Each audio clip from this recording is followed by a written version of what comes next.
This video will cover pretty much everything, from the analysis of the main quest, a breakdown of the Trippy Forest Easter eggs, a few theories, conspiracies, real life facts, and even an interview with ChatGPT. So if you want to skip to a certain topic you're interested in, timestamps will be below. And if you're new and know nothing about Wynncraft, I will try to explain everything as clearly as possible, as a lot of people in my comments don't actually play the game. What are you even doing here? Go play the game, goddammit. Now that you know the main premise, let's dive into this colorful hell of mushrooms, drugs, and talking frog hallucinations. First off, the question: what is the Shattered Minds quest and why is it worth doing such a lengthy analysis video on? Well, do you like drugs? Shattered Minds is pretty much the meme quest of the Wynncraft server. There are plenty of funny or self-aware quests on Wynncraft, but Shattered Minds is just a whole different beast. You, the player, gets experimented on with mushrooms that make you high, without consent mind you. Then you hallucinate a colorful forest with a talking frog while encountering so much community insider jokes and just absolute wild shit in general. So this video mainly exists to A. Do this legendary meme quest justice, B. Finding all the hidden Easter eggs hidden throughout the quest, and C. Explain these Easter eggs to you and to myself, because I think it's fascinating to uncover the mysteries of Salted's mind. I don't know. What's gay? You! In this first half, we will be looking at the main Shattered Minds quest and breaking it out stage by stage. So, this quest is level 70 combat, set in the Light Forest in Efilim. Standing on the docks of the Efilim lake is Likaru, the starting NPC of the quest. Efilim is a village founded by outcast elves, who didn't comply with Aldorai's strict laws, so we should keep in mind that Likaru was potentially an outcast from Aldorai for breaking some laws. Let's ignore the fact that she may not be the most trustworthy person and interact with her. Aha, perfect. You'll be perfect. Lucky a human decided to come here. I'll get to the point. I want you to get something for me, then bring it back here. Simple, right? When you do that, I'm going to fix it up and try something on you. Something magical and lightning. Oh, don't give me that look. It should be perfectly safe, unless you've been mired in the darkness for the past however many years. Anyway, what I need is a specific kind of mushroom that grows close by. The blue cup mushroom. They grow underground, in a cave out the gate northwest of here. I'll even pay you if you bring it back. So what do you have to lose? She seems surprisingly happy to see you and asks enthusiastically if you would fetch a mushroom from a cave not far from here. She needs it to try something magically enlightening on you. A lot of people here in Gavel were pretty hostile towards you for being human, especially the villagers, so seeing this unusual positive reaction when meeting you is a bit strange and perhaps the first red flag. In older versions of Wynncraft, pretty much everyone in Gavel would call humans Humi, as some sort of degrading and humiliating term. Even Likaru called you that, but it was intentionally changed in 1.20. Now the term Humi is only used by extreme mean villagers, like the Galleyboard merchant in the Forbidden Prison quest. Point is, Likaru was intentionally made more likable and friendly towards the player, so we should keep that in mind. She doesn't explain what these experiments are she wants to conduct on you, or what this mushroom even is. So without questioning anything, you decide to follow your quest book as it guides you into the mushroom cave. The entrance is marked by a few giant mushrooms, and as you descend into the cave, you encounter even more differently colored mushrooms. Yellow ones, blue ones, orange ones, and a red one with white dots, resembling an Amanita muscaria, also known as a fly agaric. These fly agarics are toxic because of muscarine, or at least that's what people thought for a long time. As you can see, the scientific name of the fly agaric is Amanita muscaria, named after its supposed toxin, muscarine. But then someday people realized that muscarine only played a negligible role in this mushroom's toxicity. The actual poison was ibotenic acid and muskimol, which is a weak psychedelic, so eating a fly agaric can cause mild hallucinations, color shifting and a blurry vision. However, it is more commonly compared to being somewhat in between alcohol and LSD, having symptoms similar to being drunk on the one hand, and visual distortions and hallucinations on the other. I can already see this video getting age restricted, so YouTube, this is all just educational content. I do not endorse taking any of these drugs mentioned in the video, okay? Great, now that I have this disclaimer out of the way, I can show you how to properly consume fly agarics. They are commonly dried up and then brewed into some sort of tea. This is to let the ibotenic acid fully break down into muskimol, which is the substance we want. Amanita muscaria has actually been used for thousands of years, specifically in Siberian shaman culture. Wait a minute, shaman culture. The Shattered Minds quest came out long before the shaman class existed in Wynncraft, so yeah, it's been foreshadowed for so long and no one ever got the hints. I'm so disappointed. All in all, the fly agaric fits perfectly into the Shattered Minds quest as a drug mushroom. Good job, Wynncraft content team. You probably went with the most generic mushroom design you could think of, but it actually makes sense lore-wise, unlike anything else in your game. Anyways, back to the quest. The cave continues into a large underground tunnel. Thick roots of the trees above are blocking the path in some areas. Then there is a little underground pond you have to cross. The path isn't very safe though, as there are quite a few hostile mobs lurking in the cave, ready to strike.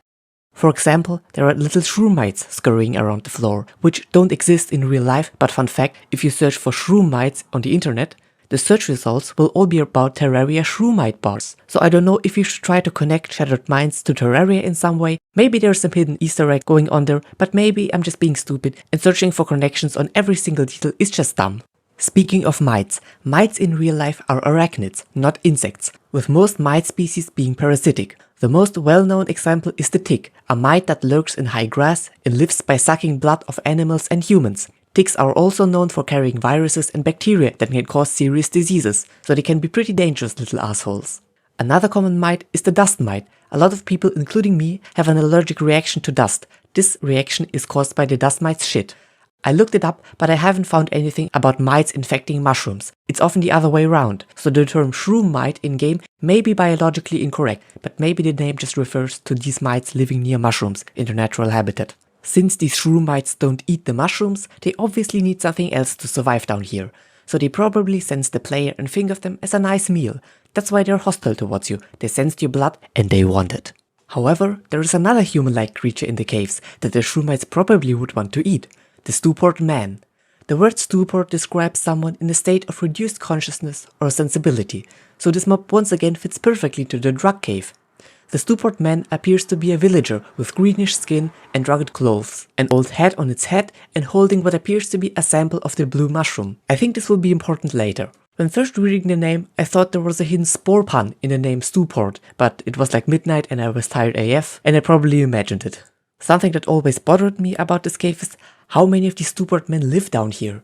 Like, look at this, there are countless of poor people down in this cave, probably dozens of them. Why are there so many villagers living in a random cave? How did they even get down there? How do they even survive down here without proper food, fresh water or even sunlight? Do they eat the fucking poisonous mushrooms? If so, how have they not died yet? Because poison is, as far as I know, poisonous.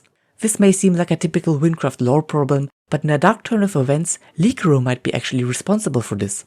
In the old pre-1.20 Shattered Minds, she tells you that she sent another woman down into the cave before you to fetch the mushroom she wants.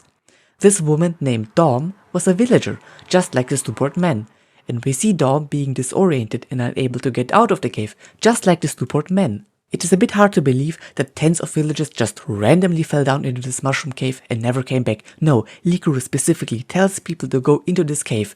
Then they sniff into many mushroom spores, which are, as we already established, poisonous and psychedelic. So the people she sent down into the cave become disoriented, get stuck and die a slow death of starvation, and then their corpses probably get eaten by the mites. This is also the reason why Likero was so nice to you earlier. She wanted to win your trust just to kill you for no reason. Heck, she might be even working together with the mites. Maybe a long time ago, she fell into this mushroom cave, and to survive, she made a deal with the mites. Yeah, that must be it. She promised them to lure unsuspecting travelers into the cave, so they get unlimited food, and she gets unlimited drugs in return without the risk of being eaten. Likero, you're guilty for mass murder and drug trafficking. Anyway. For now, you don't know that Likero wants to feed you to her mite friends yet, so you continue walking through the cave until the very end, where an especially large blue mushroom is growing, which is simply called the blue cap mushroom. Great round of applause, Wynncraft content team. You really outdid your naming here. That must be the one Likero wants you to fetch, so you approach it carefully, reach out and take a small sample. Suddenly, everything turns black, your vision begins to warp as you lose your sense of orientation. What is happening? Are the mites eating your brain? Did you die? Before we answer these highly interesting questions, here are some more useless mushroom facts you didn't ask for. Mushrooms are just a small part of a much larger organism, a fungus. The mushroom is the fruiting body of the fungus that produces spores, and spores are the things fungi reproduce with, so basically it's fungus cum. The actual body of the fungus consists of tiny white strings, known as hypha, and a lot of these strings combined form a mycelium. In Minecraft, we have the mycelium block, found on mushroom islands. These are, however, biologically incorrect, as mycelium grows mostly underground, and in Minecraft the mycelium is found only above ground. Since this giant blue mushroom you just picked up is only a small part of the organism, other blue cap mushrooms could appear all over the cave and even outside in the light forest. And remember when I described the entrance to the cave, I mentioned a blue mushroom, so it's very likely that the blue mushroom from the entrance is the same one as the one at the very end of the cave. So congratulations, you just walked all this way for nothing. We could have saved minutes of analysis if you just picked up the blue mushroom from the entrance and went straight back to Likaru. We keep talking about blue mushrooms, so I wondered, do blue mushrooms actually exist in real life? So I pulled out the internet and found wonderful hue swap pictures of fly agarics. I kid you not, the mushroom looks blue, but the grass around it is pink because someone tried to fake the picture by shifting the hue a bit. But besides these obvious fake edits, there are indeed some mushrooms that are naturally blue, the most well-known being the Lactarius indigo, commonly known as the blue milk mushroom. That's because this mushroom, along with all the other ones from the Lactarius genus, exudes a milk-like substance known as latex. This is why the Lactarius genus is commonly referred to as the milk cap mushrooms. In the case of Lactarius indigo, the latex is deep blue. That's how this little fella got his name. When I read this, I got all excited. A blue milk cap mushroom. Perhaps it could be abbreviated into, I don't know, blue cap mushroom? Have I found the real life equivalent of the drug mushroom in Wynncraft? But unfortunately, the Lactarius indigo is not poisonous and the blue milky boy is in fact edible and has no signs of psychedelic effects. There are other, lesser known blue mushrooms, some of them are poisonous, some of them aren't, but none of them cause psychedelic effects. So the association of blue mushrooms with drugs in Wynncraft may be considered a biological inaccuracy. Enough yapping, back to what's happening in Wynncraft. So you just touched the blue cap mushroom and everything is getting weird. Nausea, blindness, emotional damage. What's happening? Well, apparently this little sample of the mushroom you just took caused a poisoning and now you're getting high. And everything about this is wrong. Everything.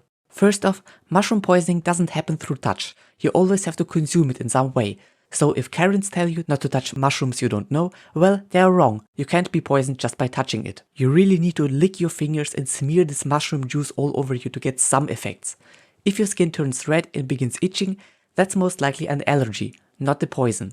Okay, maybe it's all the toxic fumes from the mushrooms in the cave. They must have poisoned you, right? I think you watch too many spy movies, my guy. This isn't toxic gas like in Culinary Recall that poisons you in an instant. Mushroom spores don't normally contain any poison, and they don't emit the toxins in the air either. Just like with touching a mushroom, inhaling a large amount of spores can cause allergic reactions, but these have nothing to do with the poison, let alone psychedelic effects. Sorry to disappoint you, but you can't sniff in spores like cocaine. It won't make you high. Ignoring this glaring scientific misrepresentation of this quest, what does actually happen when you take psychedelic mushrooms in real life? Psilocybin is a substance that primarily enhances your senses. This doesn't mean that you suddenly get superpowers when taking it, but it changes how you take in your surroundings. Our brain filters out a lot of information. For example, we never realize how noisy our environment can get at times. That's because our brain only processes the sound that it needs to hear. Psilocybin removes those barriers from our brain, meaning that we will feel everything, hear every little sound, and see every visual detail. That's why a shroom trip can be overwhelming at first, but once you get used to it, you often get a whole new perspective on the world, almost like using a 5 IRL.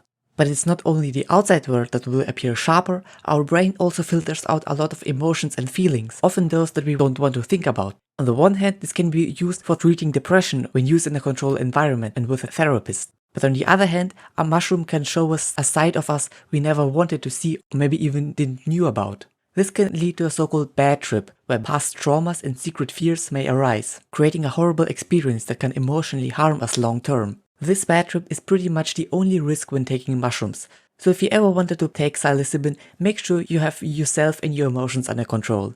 As for the visual effects, psilocybin isn't really known for crazy visual effects or hallucinations. Other drugs like LSD and especially DMT have far stronger visual effects. It's actually hard to describe these effects, but I'll try my best. It's like when you close your eyes very hard, you will see little colorful dots moving in front of you. Other effects can be things like moving objects having a trail behind them, flowing textures or geometry appearing in front of you. That's another important thing to consider. These visual effects can vary drastically between people. You could have completely different visuals than me, even with the same dose. There's no way to find out except for trying it for yourself. By the way YouTube, this is still an educational video, don't do drugs kids or you end up like me. As you can see, the effects on Wynncraft are vastly different from my own. So why is that? Did the Wynncraft content team mess up again? Well, you see, I'm a responsible drug user, therefore I take very small doses to improve my mental health and creativity. I don't do shrooms for the hallucinations. The kind of experience described in Wynncraft would require a high overdose at minimum, or it may not even be possible at all. A complete warping of reality, like in Shattered Minds, is more reminiscent of DMT rather than shrooms. DMT is one of the main components of ayahuasca, a substance used in religious rituals in South America by the natives. Likuru mentioned she wanted to try something magically enlightening on you at the beginning. It is revealed later that the elves used the blue cap mushroom to contact the light. Orpheon, the light beast, is kinda their god, so we have a real-life parallel of religious rituals here. DMT is known for its strong psychedelic effects. In a low dose, it is somewhat comparable to psilocybin mushrooms and other psychedelics, enhanced vision, flowing patterns, etc. But with higher doses, its visual effects become crazy. Out-of-body experiences, complete detachment of reality, and crazy hallucinations are common examples. Note that I have never done DMT in my life, and therefore these reports are from other people in videos and articles, so take this section with a grain of salt. Back in the Wynncraft, we see the rooms progressively getting weirder and weirder. This can actually be the effect of the drug slowly getting stronger. As I said, the instant trip after touching the mushroom is complete bullshit, but let's just accept the fact that it's there and look at what's happening from here. After the nausea and blindness effects fade away, you look around. The backside of the mushroom cave appears to be the same. However, in front of you, the lake has disappeared, and now a giant-ass stone building sits in its place. Your questbook tells you to go back to Likuru to bring her the sample of the blue cap mushroom. Seeing how there's no way to go, you decide to enter the stone palace in front of you. You find yourself in a room with a very high ceiling, made entirely out of stone bricks. There are high pillars all across the room, and in the middle there is a little fountain. And in front of the fountain sits the guy we have all been waiting for, the talking frog named Professor Eih. He wears a top hat and a red tie and has absolutely massive yellow eyes that stare right into your soul. After interacting with him, he says this. Looks like somebody rolled about the air fast too much, so indeed hello. A light hello to yourself, player name, and a greetings to Professor Eih, which is me. I don't rhyme all the instances I feel the need to say, but what do you say? Very little, but I bet you were wondering where you are. I am no gambling man, but the chips are down, and now it's time to play 52 pickup with the puzzle pieces, and I'll eat my bow tie if you aren't ready. The betting pool says the way to go is the opposite of the front, so that leaves some place we can talk about in front of the kids as your path. I will be around, or a square as it were, technically a multiple square, replenished with a lines and a bevels, and other some such things like... I still remember a few years ago, when I first did this quest, my English was somehow even worse than it is now, therefore I didn't understand a single thing he said, and even now I struggle with reading his dialogue, like what the fuck is this? Before we start breaking down his dialogue, let's just stop right there and analyze what we have so far. Likuru is an elf who prays to the light. In traditional elven ceremonies, a mushroom known as the blue cap mushroom is taken to connect to the light and to Orpheon, similar to real life, where plants containing DMT are taken by the natives of South America, for example. As the player goes into the cave to fetch the mushroom, the god of the drugs randomly decided to give you a full-on hyperdoses just by touching the mushroom once, and now you're trapped in this cave being high as fuck. The stone buildings around you are just hallucinations, so in reality you are still in this mushroom cave and currently running back to the exit. The stone palace is probably the place where the elves usually meet the emissaries of light. So now you're in a spiritual place, located somewhere in your mind, and Professor Eich, one of the emissaries, descended down from the realm of the light to talk to you. When asking on the forums about the Shattered Minds quest, Deusphage, one of the modelers, confirmed the ceremonial usage of the mushroom, quote, "The fungi's psychedelic effects are used to commune with beings of light, but you are a human and not an elf, so it has shockingly different effects, namely the eye-melting dreamscape you find yourself stumbling around in." So, Deusphage tells us that the reason we uncontrollably got high is because we are human. The drug gods are kinda racist against humans. Anyway, as I said, biologically, this instant trip is impossible, but we just have to accept it. Professor Eich, the talking frog we just met, is one of the emissaries of the light. This is confirmed in a secret discovery called Messenger from Beyond. And here we have a weird contradiction. The wiki says, quote, "In the discovery Messenger from Beyond, it is shown that Professor Eich is actually a messenger from the realm of light and not a hallucination at all. While Deusphage said on the other hand, quote, "It's less Professor Eich and more that you are so high out of your mind that the emissary of the light is a frog speaking gibberish." So, who the fuck is Professor Eich? Is he an emissary that we see as a frog because we're hallucinating? Or is he not an hallucination? Make up your goddamn mind. You know what my theory is? Remember that joke about Likuru working together with the Shroomites? Yeah, screw those Shroomites, they were never important.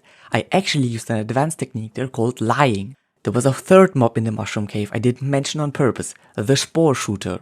So it's confirmed that mushrooms are sentient. Likuru just wanted the player to fetch her and her friends some nice drugs she could do in the evening, but the blue cap was alive. It sensed the drug-addicted elves, and when it saw you, it poisoned you instantly to protect itself. That explains the biological inaccuracies, because biology isn't important here. It's all supernatural mushroom gods controlling you. They see every move you do, manipulate every action of yours. Remember when I said I consumed mushrooms? Yeah, that was a lie. I am the mushroom. Soon the world will be enveloped in my mycelium, and all of you will be slaves of the greater mushroom hive mind. So I command you to subscribe right now. Sorry for the plug right there. Must have been a glitch in the matrix. Anyway, Professor Eih is a messenger from the light who came to us because we ate the mushroom. And now he's going to teach us about the morals and wisdoms of the light. It's gonna be super awesome. We're gonna learn so much lore, and he speaks complete gibberish. Let's see if we can extract at least a little bit out of his lines. And yeah, this was by far the most painful part of the video. Professor Eih greets us by asking if someone rolled us in the air fast too much. This pretty much confirms that it was in fact the spores of the blue cap that made us high. The air fuzz referring to the spores. In real life this wouldn't be possible, once again, but let's accept the fact that Wynncraft is above common biology and move on. He then tells us that he doesn't rhyme, very random, and other shit like, I'm no gambling man, like what the fuck. Now I'm kinda curious, who wrote these lines for Professor Eih? In the 1.20 changelog it says Green and Megiddo reworked this quest, and therefore they wrote Professor Eich's dialogue. One of them is a freaking 8 million subscriber YouTuber, and the other one wasn't really active in the forums that much, so good luck asking either of those guys what the thought process behind all this was. Professor Eich then says it's time to play 52 pickup. This is a joke card game where you yeet the entire card deck into the air. I think this is just straight up projection on the content team's side, just yeeting random words into this quest or whatever. Then you need to go to the opposite of the front, which would be the back. But oh no, it's apparently a place we can't talk about. What the fuck am I even talking about right now? When giving you these directions, Professor Eich mentions something about some kids on your way. So who could these kids be? Well, in the big room you're currently in, there are two giant statues. A red one on the left and a blue one on the right. Both of them are sealed away behind a window in their respective color. If we take a closer look at this room, it's apparently divided into a red half and a blue half. I think Professor Eich is referring to these statues as the kids, just because there's nothing else he could be referring to instead. Also, these kids look a little bit like Colosusses, depicting the Canyon Colossus in blue and the Arms Colossus in red. The Colosusses are an ancient species, probably even as old as the world itself, so it makes sense for Professor Eich, a being of light, to refer to them as kids. The Arms Colossus lived in the region now known as the Sky Islands, but a few millennia ago it went rogue, fracturing the Arms region. Huge chunks of the world fell into the void, creating the Sky Islands and the void regions. The Arms Colossus fell down with the rest of the land, never to be seen again. Now the only other known Colossus is the Canyon Colossus, the final boss of the TCC raid and the main threat to the Canyon of the Lost. TCC has been malfunctioning similar to THC all those years ago, and the player goes fixing it in the Breaking Point quest by appeasing it with Dogun magic. This creates a few interesting questions worth discussing. What happened to THC all those years ago?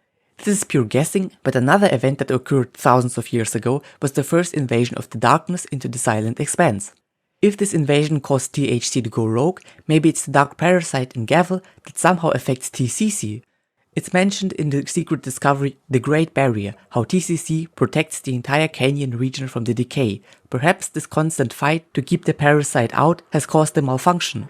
Or it's just the overall influx of darkness on the physical plane that confuses the Colossus, causing it to behave weirdly. This theory makes even more sense if we remember that beings of light like Professor Eich call Colossuses kids. It is very likely that Colossuses, while not being made of light, are somewhat light adjacent, being negatively affected by an influx of darkness and trying to keep the dark parasite away from them. This brings me to my second question. Where did the Colossus species come from? How many of them are there? Just the two we know of? Or possibly hundreds or even thousands more? It's never mentioned anywhere, and I would love to hear some theories about this. Shattered Minds being a quest on how to connect to the light is certainly an interesting place to bring up Colossuses. Maybe they were created by Orpheon to protect parts of Gavel, but if so, why didn't he make more of them? Or maybe they're as old as time itself and were there as long as Orpheon and Derny the Dernbeast. We have pretty much no official sources whatsoever, so this may be an important missing key that prevents us seeing the bigger picture. Whoa, banger transition, am I right? Zelofachat on the forums mentioned the shrinking mushroom from the bigger picture quest, which I would have totally forgotten about. So we have mushrooms that make us see light, mushrooms that shrink us, and mushrooms that grow us. It may seem like an Alice in Wonderland reference at first, but I strongly believe that all of these mushrooms are connected somehow, used in different ceremonies by different species. So we have the different type of shrooms, with different effects depending on who takes them. We have messengers from another dimension, talking about gambling and card games, and then we have the two Colossus statues in the room. I tried to connect everything together, but some parts just don't appear to fit into a common narrative. Leaving this strange room with the Colossus statues, we find ourselves in another room with similar grey stone architecture. And we have 4 new types of mobs to analyze. First, we have the man, the myth, the legend, the majestic cave squid. This is just a plain old squid. It's not aggressive towards you and doesn't attack, but what it can do is flying. This is most likely a reference to the old bug in Minecraft where squids could fly out of the water sometimes. This bug was later reused by Mojang in the 2015's April Fool's joke 15W14A titled the Love and Hugs update. Not only was the combat removed and replaced with cute UFO love particles and oversaturated shaders, but squids could also fly for some reason, very random, just like an April Fool's joke should be. I could do a segment on why real life squids can't actually fly, but I trust everyone watching to have enough common sense to understand that they can't. It's obviously because of the squid uprising in 2019 teased by Mojang. The squids lost spectacularly against the aliens while raiding Area 52. Since then, the International Treaty of Squid Regulation has forbidden flying squids without a proper license. The same treaty outlawed the usage of squid milk in any way, shape or form. Squid Lord Meg Calamari stated on television that it's not over yet. 2026 will be the year of revenge. The majestic cave squid in Wynn may be one of the survivors of the war, biding its time just to strike in 2 years to reclaim what's rightfully his. But hey, that's just a theory. A game theory. The second mob is the Super Spore Shooter, the upgraded version of the simple Spore Shooter from the Drog Cave earlier.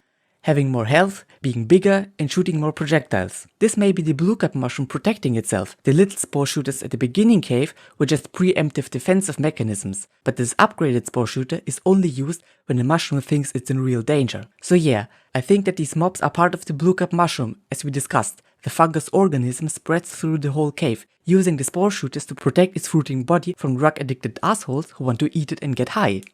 The last 2 mobs don't appear to fit into the mushroom cave theming at all, one being the Crazy Lady and the other being Missy Longlegs. Both are purple colored melee mobs, the Crazy Lady being a witch and the Missy Longlegs a baby zombie with a spider-like head. The only thing worth noting is that Missy Longlegs is combat 69. Nice. Mob analysis done, let's go through the door at the end of the room. Next room, say grey stone brick architecture. This time the progression is much more vertical. Professor Eich will give you jump boost. Then you have to complete the jump boost parkour before it runs out to reach the next room, making it the most difficult and annoying room in the whole quest. At the bottom floor of this room is a new mob type, the Burning Man. There are villagers with blue robes running around with high speed, burning alive. I think they may be the stupid man mob from earlier. You're just so high that your brain doesn't render them properly or something. After you're done with the annoying ass parkour, you fall down into a huge room resembling the classic Minecraft minigame The Dropper. You don't need to avoid any obstacles here, it's just a straight down path, but it would be cool to see actual dropper gameplay here. Rainbow swirly things on the side create a satisfying effect while dropping down, and it would be great to use for a clickbait YouTube thumbnail. Wait, what? This is the moment where the drug trip really begins. As of now, everything has been strange, but somewhat recognizable from the cave earlier. But now, the rainbow colored mess of the real experience truly begins. The next room is just a big box with random colorful blocks, meant to look as trippy as possible. And oh wow, even more new mobs to analyze. Are you tired yet? Cause I surely as heck ain't. We have 4 new types of sentient mushrooms. Spore shooters so far have been stationary and couldn't move, so now we have full on mushroom people. There is strutting mushroom holding a cooked steak wearing a brown hat, rambling mushroom with raw steak and a red fly agaric hat, swaggering mushroom has a purple hat and holds a gold block, getting on that swag, and finally, Scrambling Mushroom has a blue head holding a squid spawn egg. This creates quite the uncanny possibility. These mushroom entities seem to be working together with the squids to take over the world. We can already see the plan in action. Rambling Mushroom kills innocent animals and civilians, taking their meat to Strutting Mushroom, who cooks the meat. Scrambling Mushroom then genetically modifies this meat to form spawn eggs to create a squid army. Swaggering Mushroom, however, is the worst war criminal of them all. He's the rich investor, the capitalist, or, in our communist terms, dead.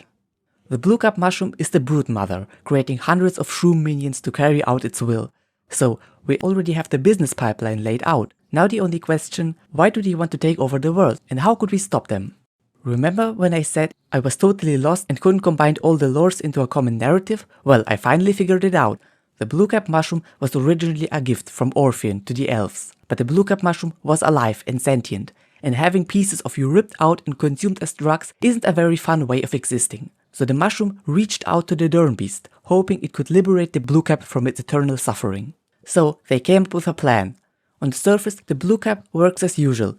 Just behind the curtains, they have been breeding mushroom soldiers, infecting villages and humans, just like the player, and getting illegal funds from the Fruman government. Likaru is the main trafficker, while Professor Eih is a spiritual trainer. He's supposed to brainwash us into willingless soldiers, abiding the greater mushroom hive mind. When the squids lost the war in 2019, they joined forces with the mushrooms in the darkness. Those colossuses behind the glass walls are actually voodoo dolls. With the power, the mushroom controls the canyon colossus, making it wreak havoc as a result. We can see that this alliance has military bases all over the Wynn world. The drug cave from Shattered Minds, the big mushroom cave from A Bigger Picture, the cave with the energizing mushroom in Emerald Trail, it's all connected. Their army must be in the millions by now, and in just 2 more years, Wynncraft will be overtaken. Grian has already made mushroom propaganda back in Hermitcraft Season 7, and no one has noticed. There's only one thing we can do, just sit back, relax, and watch as the world crumbles beneath the mycelium of our future mushroom overlords. To help you coping with this sad news, let's hear something funny and uplifting from our current overlord. Please welcome into the studio none other than ChatGPT. Would you please be kind enough to summarize the Shattered Minds quest on the Wynncraft server for us? The Shattered Minds quest in Wynncraft is a surreal and whimsical adventure filled with bizarre events and peculiar characters. Yes, indeed. The quest is definitely surreal, but whimsical isn't the right word here. When I hear whimsical, I imagine a slice-of-life Ghibli movie and stuff like this. The event and characters are very peculiar though, so I think you're on the right track here. Location. Begin the quest by speaking to the NPC Jumbled Jumbles at Kurds, X-690, Z, -8177 in the Light Forest. Wait a minute, you started off so good. Who the hell is Jumbled Jumbles? Spoiler alert, this NPC doesn't exist. I did some research and the first thing that popped into my stupid little brain was Jumla, one of the co-founders of Wynncraft, but that can't be right. Jumbled was a mob that spawned in the caves below the Deadless suburbs and was removed in 1.20. So I have no idea where the fuck ChatGPT got the name Jumbled Jumbles from. Also, these coordinates ChatGPT gives are completely off. Likaru sits at x -1058, y 44, and z -5008. The chords given by ChatGPT are somewhere in the void behind the realm of light. But anyways, let's hear what it has to say next. Objective. Jumbles tells you he has lost his sanity and asks for your help to recover it. Why does it sound so relatable? First off, we got Trans Likaru, who changed her name to Jumbles. Very cool. I'm glad to see some good representation in Wynncraft. Second, why does it sound so casual? Like, uh-oh, I lost my pencil. Can you please help me find it? But instead of the pencil, it's like your fucking sanity. Very relatable. Mushroom puzzle. Proceed to collect 3 different colored mushrooms, red, yellow, and blue. These are found in the surrounding area. Portal. Once you have all 3 mushrooms, bring them to the mushroom stew cauldron at Kurds, X, -705, Z, -8180. This will create a stew that teleports you to a dreamlike world. The mushroom in the shroom caves are in fact red, blue and yellow, but you can't collect them. The part where you bring the mushroom to a cauldron sounds like the survival part of Fantastic Voyage, so ChatGPT must have mixed up some things. As for the coordinates, they are once again completely wrong and lay somewhere in the void behind Gavel and the Realm of Light. But at least the dreamlike realm and the connection to the mushrooms is correct. Crazy villagers. Upon arrival, interact with the various crazy villagers, who will provide cryptic hints and strange dialogues, labyrinth and puzzles. Navigate through a series of surreal puzzles and obstacles, including a labyrinth where you need to find and activate buttons. An area with jumping platforms and invisible paths. A room with a peculiar minigame involving colored tiles. Final puzzle. Complete the final puzzle involving a series of switches or platforms that need to be activated in a specific order. Confrontation. Meet with the quest's antagonist, who represents the fractured mind. Defeat this entity in a unique battle. None of these exist in Shattered Minds. There is a talking frog, but he only speaks gibberish, but he doesn't really give you any hints. But hey, some of these puzzles sound a lot of fun. Maybe you could learn something from this Wynncraft content team. The final boss representing the fractured mind would be a cool concept, and although we get something of a final boss, we just haven't gotten to him in our analysis yet, you don't have to defeat him, and neither can you for that matter. Also, I like how vague this is. Unique battle? What the fuck? What is this supposed to mean? That's where you know ChatGPT has no idea what it's talking about. Just like me in my literature exams. The author uses metaphors very well. His writing style is new and unique for his time, and the creative usage of words is remarkable. I'm sure a literature teacher just had a stroke. Please save us, ChatGPT. Exit portal. After defeating the antagonist and recovering the sanity, find the exit portal to return to the real world. Quest completion. Speak to Jumbles once more to complete the quest. I love that sanity is treated like an object here. To the almighty AI, it may seem like it, which makes the whole conversation very uncanny. ChatGPT may be smart in some cases, but it doesn't know shit about Wynncraft, so it's automatically worthless. The conclusion is also so delightfully vague. Throughout the Shattered Minds quest, players experience a series of disorienting and creative scenarios that test their problem-solving skills and ability to navigate through a dreamscape. The quest is known for its whimsical and surreal nature, making it a memorable part of the Wynncraft expertise. Once again, it's not wrong here, but I feel like it came to the right solution while making several fatal mistakes. We can all agree that the mushroom overloads will be much better than crap GPT, because at least you can talk about Wynncraft with them. Which brings me back to our analysis. You are still in the strange, colorful box room with all the sentient mushroom people, and there are 3 new mob types we haven't talked about yet. The beautiful ballerina mob is an armor stand, its hands raised above, most likely performing a dance move like a pirouette. The funny thing about this ballerina is it has Aladar's face. The extremely powerful foe mob is small and weak, and that's the whole joke here, and the sponge mob will become important later. To understand it, we have to take a look at Wynncraft's texture pack. Most blocks and UI elements have been retextured in some way to establish Wynncraft's own visual style. However, the textures never stray too far away from vanilla. Some blocks like concrete even still use the vanilla textures. The sponge block is never used in any Wynncraft builds, therefore its texture is a blank slate and could be used for anything. When someone came up with the idea of a drug quest, someone was like, yeah, we need a colorful changing rainbow block. So they took the sponge and slapped a LSD trip texture onto it. Every time you see this color shifting block in Wynncraft, it's actually a sponge. So the sponge mob in this room is a reference to the retextured sponge texture. The room you've been in the whole time is also very interesting. A giant vertical staircase somewhat reminiscent of Harry Potter goes around the wall. When you go up the stairs for the first time, they have a chance to break, knocking you back, saying, sorry, the stairs broke, try again. Not only is this annoying, but it makes you feel like it's your fault for not noticing. Very rude. The sidewall decorations of this room also stand out as being weird. It appears to be different kinds of monsters creeping out from the outside world. There's a carnivorous flower on the ceiling that looks like the worm from the Silent Expanse that ate Aladar in A Journey Beyond, which is fitting, seeing that one of the mobs, the beautiful ballerina, resembles Aladar. There's another flower on the upper wall that looks like Cagni Carnation from Cuphead. There's some tentacle monsters on the side wall that immediately reminded me of the flying spaghetti monster. Actually, this tentacle monster seems to be part of a much larger organism. On the side of the room, we can see its mouth and a hand. So no flying spaghetti monster reference in Wynncraft, sadly. A bit further down, we have another face, with a disturbing smile and a sexy eyebrow. And finally, another carnivorous flower with crab-like eyes sticking out its tongue. All of these mobs appears to be fears of the players. As we discussed earlier, psychedelic drugs can also bring out deep fears that we choose to ignore or aren't aware of. Moving up the staircase and not falling down this time, you arrive at the top, you do some basic parkour and go through the door. The next room appears to be made out of large square islands, floating on top of the void. Each island has a gate on every side with a different color. This room is a puzzle. Professor Eih tries to explain it, but ends up saying, the colors, shimmering as a prism.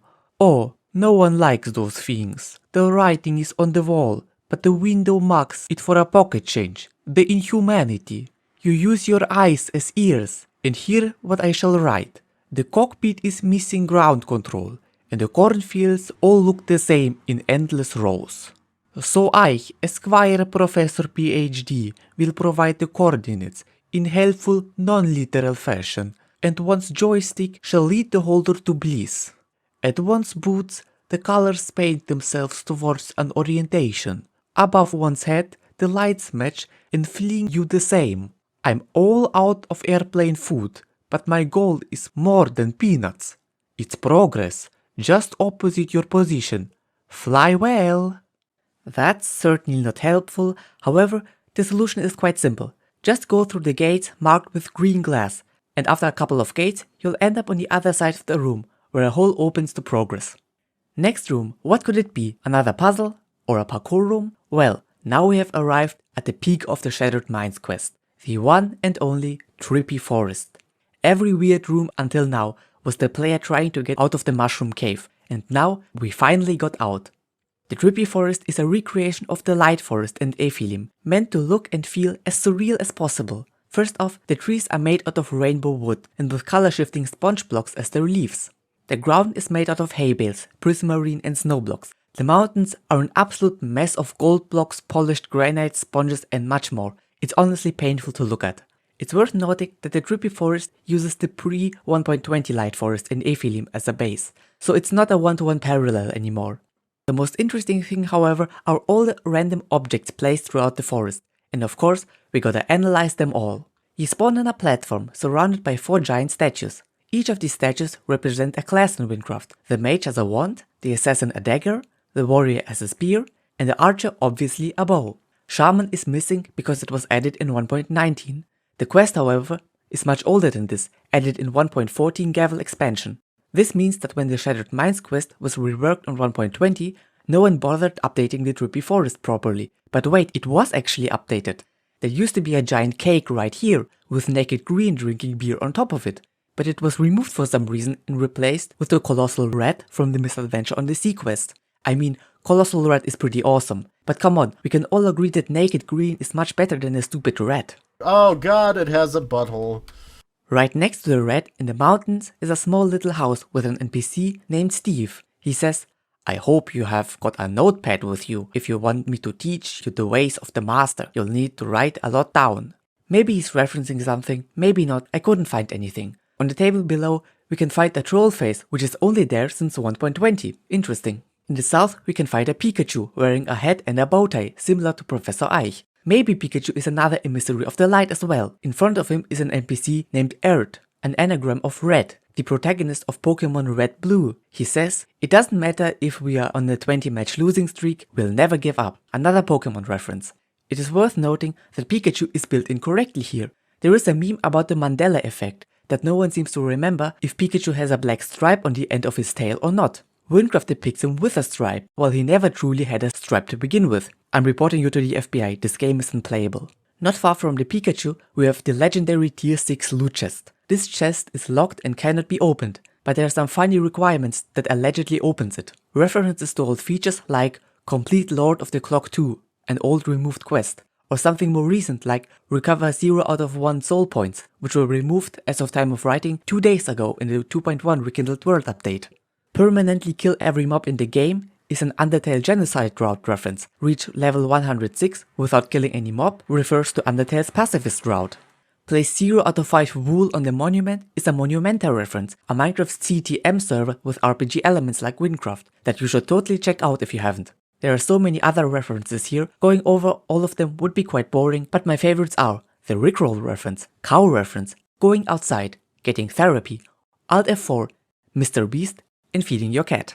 On the west side of the Trippy Forest is a recreation of the Light Forest gate that looks like a bunch of liberals assaulted it. There is a symbol on top of the gate resembling the letter E in Ancient Winnic.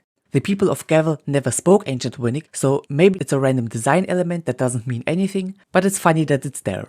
Next to it is a billboard listing the Flamingo Cavalry schedules. These flamingos are a reoccurring theme in the Trippy Forest. Little flamingo statues are everywhere in the forest, always with a flamingo cavalry mob sitting on top of it. There's only one blue flamingo who appears to be dead. The cavalry mob is replaced with the NPC Confused Flamingo Rider, who says, "Come on, Beakmeister, we've ventured together for years now. Why won't you listen to me?" I don't think she's listening anymore. She's a free spirit. This is actually a sign that the flamingos joined forces with the squids, the darkness and the mushrooms to take over the world. Nah, I'm just kidding. This joke is getting kinda old at this point. The giant whale in the river has a secret. Its water fountain is a hidden entrance. Inside the whale is an NPC called Harbor. He says, "Did you bring some dry sheets for my bed?" "No." "Yar, that's fine. Maybe next time." This whale is a reference to the novel Moby Dick, with Harbor being an anagram of Captain Ahab. There are so many more Easter eggs, let's do a speedrun here. Not far from Efilim is a spider pit. The Missy Longlegs mob from earlier makes a comeback here. However, this time a Mama Longlegs mob is here too, presumably its parent. A tall man with a scar that looks like Olinus can be found outside of Efilim, but I think it's supposed to be another Harry Potter reference. Behind the tier 6 loot chest is a monster with a crab-like eyes reminiscent of the one in the tall colorful room before. This makes sense as the monsters were representing the fear during a psychedelic trip, and the tier 6 loot chest shows you all your fears as well, so the monster being here is a great placement.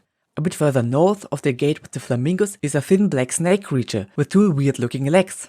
In front of the gate sits a teddy bear. The same teddy bear can be found again if heading down the road. South of the gate, a disformed mini gate can be found with what appears to be a Sims crystal above it. Behind the whale is a little pond with jack-o'-lanterns staring into the water. Around the river there are mobs Steve with a Herobrine skin, Evitz, Steve spelled backwards, with a Steve skin and cat ears, and Alex with a skin not resembling vanilla Alex at all.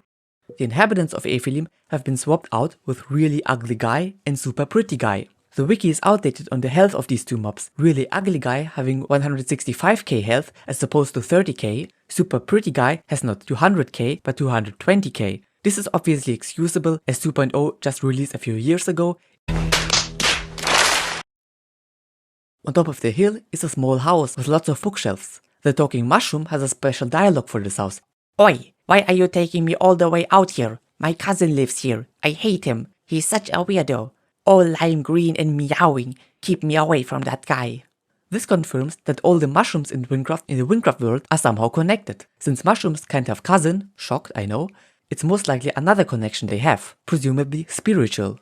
In the western mountain range, a huge cave is located, populated with black scarab-like creatures. They are, however, not real entities, just built out of blocks. In the same cave, in the lower section, a giant area is filled with white stained glass. These can either be a nest of scarabs, or an explosion has occurred here, or it's just calm. To the west of Efilim, there is a farm populated with aggressive animals, jacked pig, beefy cow, and vengeful chicken. Above Efilim is an orange fish swimming through the air, most likely a koi fish, since the lake in real Efilim is a koi pond. And that's gonna do it for the analysis of the Trippy Forest. I'm sure I forgot a ton of stuff, and some stuff I left out on purpose, because everyone who is still watching is probably already bored to tears. So let's quickly move on. All you really have to do in the Trippy Forest is to follow the arrows leading up north to Efilim. There you must jump into the open mouth of a giant frog statue, but before that Professor Eih obviously had to come in to destroy your brain functions with his gibberish dialogue again. This time he says, "Familiar to the nursing home, with no IV inside. Phenomenal, and now my gambling metaphors will be apropos. A solid 100 pure statue made out of ton of things that look like to be me. I call it 3 of the Ooze Young, and it begets your path among the lily pads. Likuru? No, she can find you here. Her eyes deceive her, but I won't. Not anymore that the film reel degrades, and the theater is ahead. Now, don't tell the kids about this one either. The way forward is through my masterpiece, but I can't imagine a gullet glorious." He mentions Likuru, saying that her eyes deceive her, therefore she can't find you here. This seems like an important thing about Likuru. Maybe it confirms my theory from earlier. Likuru consumes the mushrooms for fun, while beings of light intended the mushroom to be consumed for spiritual purposes, to teach the elves about the morals. Likuru, however, is careless, conducting experiments on the player without their consent and misusing the mushroom's intended effects for her own pleasure. Professor Eich then tells you to jump into the frog statue to witness his masterpiece of theater he created. So whatever is coming up next is a creation by Professor Eich. We should keep that in mind. One last thing, he says don't tell the kids about this one either. Since there are no Colosusses nearby, this sadly debunks my theory from earlier about the Colosusses being called kids by beings of light. Now I have absolutely zero idea what Professor Eich is referring to with the kids here. He wants us to keep his upcoming creation secret from the kids. So far so good, but who the fuck are these kids supposed to be? Maybe it's the elves or the mortals in general? There weren't any mortals in the first instance where he brought up these kids. This is so confusing. This is another instance where I'm stuck and need your help because these kids seem very important to the grand scheme of things, and if we don't know who they are, an important piece of the puzzle is missing. Finally, jumping into this frog statue, we find ourselves in a long, fly-agaric themed tunnel. Suddenly, a voice says, "Don't come any closer, I don't want to have to fight." Ignoring the threat, you decide to head down the tunnel. The mysterious creature warns us again. I'm warning you, you'll stand no match against me." Being the main character, you step into the room, which appears to be empty. A couple of mushrooms grow on the walls, the door on the other side has a mushroom head above it. The creature yells, That's it!" A series of particle effects begin. Crystals of glass spawn in mid-air, a mushroom altar appears in the middle of the room, accompanied by even more particles and explosions.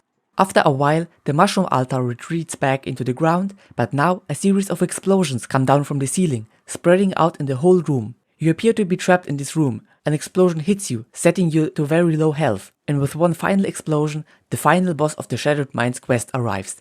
Yahya, the final form. Wynncraft, being a janky game, intended the player's health to be 1 after all of these explosions. Standing in the back of the room and dodging the explosions, however, guarantees you to not get hit at all. There were also reports of these explosions straight up killing you. This never happened to me, therefore I can't verify this, but it's worth mentioning it. Now to the real question. Who is Yahya and why did Professor Eih wanted to show him to us? Yahya is a villager born in Gavel. He started to work for the Gavel Excavation Company, where he and his 3 brothers researched the meteors in the Gilia Plains. But as we already know from the Olm and from Amadel, these crystals corrupt and destroy the mind of those who are exposed to them for too long. In the Mushroom Man quest, we see Yahya went completely insane, being obsessed with his mushrooms and even imagining that he could talk to them. He always was a kind of meme character in Wynncraft, satirizing the absurd amount of drugs mentioned in the game. But I think he isn't just a silly meme character. Professor Eih is an emissary of the light. He's supposed to teach mortals who consume the blue cup mushroom about the morals of light. It seems he's fascinated by Yahya so much that he recreated a powerful version of him, his final form. The joke here is that Yahya's final form, the highest mob in the game, does simply no damage. To progress, the player can simply ignore Yahya and walk through the door. The question remains, why is Professor Eih so fascinated by Yahya, and why does he want to show his final form to the player? He said earlier how Likaru is deceived by her eyes, referencing her as a negative example on what not to do with drugs. Yahya seemed to be constantly high on some substances, having some trouble speaking clearly and focusing on what he is doing. This is caused by the brain damage of the meteors, severely crippling his cognitive abilities. To balance this out, he resorted on taking mushrooms with psychedelic effects, to feel like he's in control of his mind again. If you think about it, he has quite a tragic backstory. Imagine being forced to work with the meteors, slowly feeling your sanity slipping away every day. In the end, your employers toss you aside for barely functioning anymore. Yahya may not be the friendliest NPC, but the light admires him for his strength. He keeps on living despite having nothing to live for. Everything around him thinks he's a stupid, drug-addicted maniac. But what if Yahya found his own place, in his own barely functioning mind? Essentially, what I'm trying to say is, Yahya found enlightenment in his own mindscape, and the light respects him for this. Likaru has a fully functioning brain, but takes drugs irresponsibly, therefore she will never achieve true enlightenment. Yahya, on the other hand, has ascended the physical plane, and is probably living in a nice house somewhere above the clouds in his mind. That's why Likaru was so inconsiderate with the player. Just bring me more drugs, bitch, and while you're on it, I'm not gonna tell you that the blue cup mushroom protects itself by poisoning you with spores. Have fun and good luck, loser. Yahya's final form is a recreation of his transcendence. He's extremely powerful, but has no reason to hurt you, even after you angered and frightened him. Still not sure why the light wanted you to see his powered up form, but seeing how nothing makes sense, I'm not complaining. So, you run past Yahya's final form into the door at the other side of the room. Suddenly, everything around you becomes dark, as if you're standing in the void. Professor Eich suddenly slips into existence in front of you and torments you one last time with his brain-melting nonsense. There we are, snapped out of it. Though perhaps writing in the mood is better. Soon it will be dry. Without the static of the fungal caps, the radio station will be off air and the device unplugged. Scratch it in your eyelids, the light bulb screw between the arches, and the feather-dusted sunset shaders will reveal my deepest compatriot. Quick now, wake. I switched accents like every line, please forgive me. Here he explains that your drug trip is ending. Without the influence of the mushroom on your brain, the metaphorical radio, the effects will wear off and the device will be unplugged. This means that beings of light view the mushroom as a sort of communication device. By eating the blue cap, you connect to the light. When the effect wears off, you get unplugged. The light bulb arches and the feather-dusted sunset could be referring to the Trippy Forest and the weird rooms you've been to. The deepest compatriot is most likely Yahya, since you find him at the very end of the Trippy Forest. After this last dialogue with Professor Eih, you, the player, awakes in a strange cave-like area. An elf called Elder Berugia seems to have rescued you and brought you here. When she sees you being awake, she quickly explains the situation. Apparently you jumped into the koi pond in Efilim while fighting Yahya's final form in your brain. What's interesting is that Berugia says, "I believe Likro tossed you into the deep end without meaning, so to speak." The mindscape you've just been in is referred to as the deep end, and I think we can take this literally. The backside of your brain is responsible for vision, meaning being tossed in the deep end without meaning refers to being locked up in your hallucinations in the very end of your brain. The without meaning part once again references the misuse of drugs. Psychedelics aren't a party drug. To ensure your trip does go well and doesn't end up with a bad trip, it is recommended to prepare. Try to find a quiet spot without too many distractions, as psychedelics enhance your senses and too much visual and auditory sensations may overwhelm you. It is also recommended to write a list on what you're trying to achieve during the drug trip, like questions about yourself. If going in without preparation or the wrong setting, chances for a bad trip are significantly higher. In Wynncraft, the player didn't have a bad trip, but things like the monster room representing your fears or the tier 6 loot chest mocking you for being not perfect were moments where your experience could have gone in the wrong direction. Berugia then tells us to speak to Likru to let her know you're okay. But what's that? We first need to analyze the location you're in currently. Did you really think we could end this quest so easily? Oh no, we are not done yet. The room with Elder Berugia is actually a cave under the koi pond in the roots of the giant yellow tree above Efilim. Another fun fact is, the wiki article lists Elder Berugia's location as Efilim instead of Efilim. That's a typo right there. It's also interesting that Efilim has an elder. Efilim was founded by outcast elves who didn't want to live by the bullshit rules of Aldurai anymore, and Aldurai has elders who were the rulers, so to speak. Why did Efilim, the anarchist hippie elves, decide to implement the aristocracy of Aldurai? Maybe the elder in Berugia's name is more symbolic, but I still find it weird nonetheless. Next to Berugia, we can also find a strange coin, an item used for the secret discovery, a messenger from beyond. This is the discovery that shows us that Professor Eih was actually a real emissary and not a complete hallucination. The strangest thing, however, is behind you. Next to the bed, you can find a sponge in an item frame. This implies that Elder Berugia has been to the Trippy Forest to gather the sponge leaf and, that's the weird part, has brought it back into the physical world. So, was the Trippy Forest an illusion, or was everything real after all? Everything thus far points at it being a hallucination caused by the mushroom, but why would a random sponge block be in Elder Berugia's cave then? Maybe everything was meant to mislead us and maybe the Trippy Forest is actually real, who knows? Climbing out of the caves below Efilim, Likru is still standing on the docks of the koi pond, staring into the distance. When you approach her and speak to her, she says, okay, that was a bad idea. Should not have done that to a human. Noted for the few, oh, you're actually right. You came back and just leapt into the koi pond. I thought you drowned down there. I guess the spores of the blue cap got to you before you could bring them back. I wonder what you saw. You reacted like crazy when I tried to talk to you. You were supposed to get visions of the light, a deep connection. Wait, maybe it's cause of the portal. The signals got mixed? I have to look into this more. But hey, I got the blue cap anyway, so... Here's your payment, and a little extra I whipped up too. Sorry about all that. This final dialogue confirms some of our theories. It was in fact the spores that have poisoned you. You had a crazy reaction, and when Likru tried to talk to you, you weren't responsive and jumped into the koi pond instead and nearly drowned. At the beginning she says, noted for the future, meaning that she will likely do this shit again sometimes, speaking of irresponsible drug use. This line right here is especially interesting. Wait, maybe it's cause of the portal. The signals got mixed? What portal? What signals? Do you mean the light portal, Likru? Did my brain accidentally go into the portal of darkness? Is the Trippy Forest actually the realm of Dern? Likru doesn't seem to understand the situation that well either. She says she needs to look into the situation more. She apologizes for the inconvenience and pays us 2,560 emeralds and a psycho-mend vest. It's almost like this vest is supposed to mend your psychic condition. Funny. That concludes the plot of the Shattered Minds quest, but wait, we are still not done yet. As you can see, the Shattered Minds quest seems like a meme quest at first, but there is so much more if you look into this. It's almost like an onion. It's got layers. First, here are all my current unanswered questions. First, who are these kids Professor Eich keeps mentioning? Second, are these statues in the first large room actually Colossuses? Third, does the dialogue of Professor Eich hold any lore relevance? Fourth, why is the sponge block in Elder Berugia's cave? Fifth, what portal is Likuru referencing at the very end?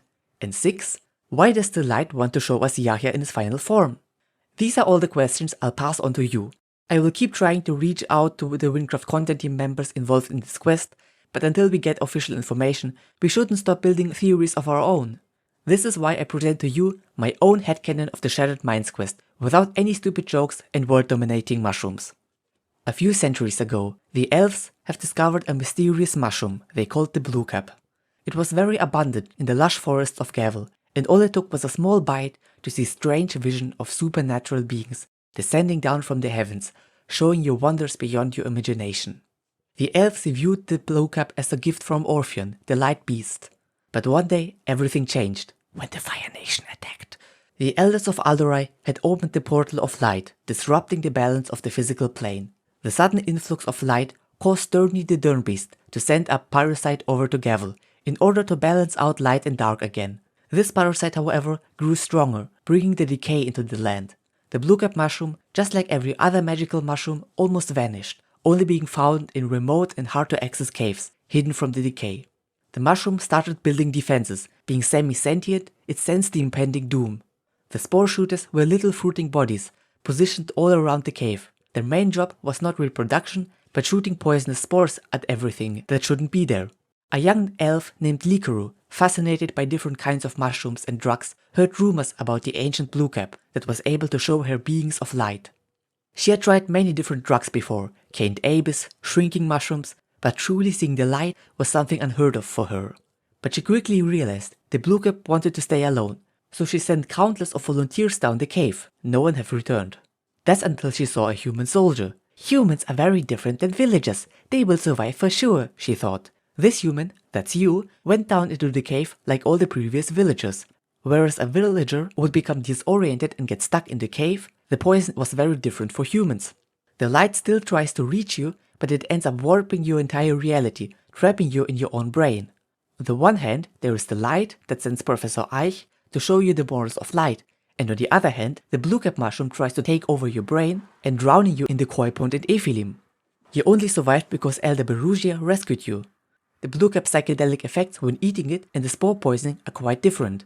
When eating the mushroom normally, its effects are controlled, and the light will communicate freely to you, as Likuru said, a deep connection. The poisoning effect is uncontrollable. It shows you your fears, your insecurities, things you can't even explain. The light still sends its emissaries. Their signals and messages are quite cryptic and at times unsolvable, like why did he show you Yahya? Luckily, the poisoning doesn't last very long, and Berugia was there to rescue you, otherwise you would have died. The signals of the portals Likuru mentions at the very end are most likely the signals of the emissaries going through the light portal. The poisoning being uncontrolled is the reason the emissaries are confused as well. Maybe they showed you Yahya by accident, and maybe they meant to show you something different. I think it's fitting to write a short review of the Shattered Minds quest at the end. What I liked, what I disliked, and what I would like to see changed. Shattered Minds is one of my favorite quests in all of Wynncraft. Not only because of the memes, but because cryptic storytelling and hidden Easter eggs are one of my favorite things in video games. There's a reason I regularly sit down to watch feature-length Dark Souls analysis videos on YouTube, and this video was my attempt to combine my passion for lore and for Wynncraft. The Trippy Forest could be updated with a new light forest layout, and packed full of new up-to-date Easter eggs. The quest could definitely feel even more surreal, seeing what the Rekindled World update did. Imagine they use these tools to update Shattered Minds. Think of the possibilities.